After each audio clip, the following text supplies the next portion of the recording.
خبر شامل کرتے ہیں اسلام آباد سے پاکستان مسلم لیگ نون کے رہنما و وفاقی وزیر میاں جاوید لطیف نے کہا ہے کہ ہمارا نشانہ وہ لوگ ہیں جن کی وجہ سے پاکستان میں بدامنی اور معاشی بدحالی آئی۔ اگر اس پروجیکٹ کو لانچ کرنے والے لوگوں کو اب گرفتار کر کے سزا نہیں دیں گے تو 9 مئی کا واقعہ دوبارہ ہو سکتا ہے۔ پارٹی کے اندر جس ورکر اور لیڈرشپ نے سختیاں جھیلیں ان کو پارٹی ٹکٹ دی جائے گی۔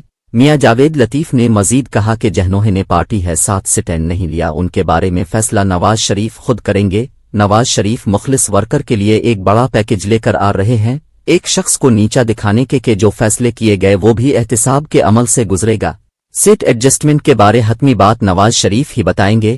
نواز شریف جو واپس آ رہا ہے ووٹ کو عزت دو کے نعرے کی وجہ سے آ رہا ہے۔ میاں جاوید لطیف نے کہا کہ پاکستان مسلم لیگ نون 2013 میں بغیر انتخابی اتحاد کے 2/3 اکثریت کی تھی۔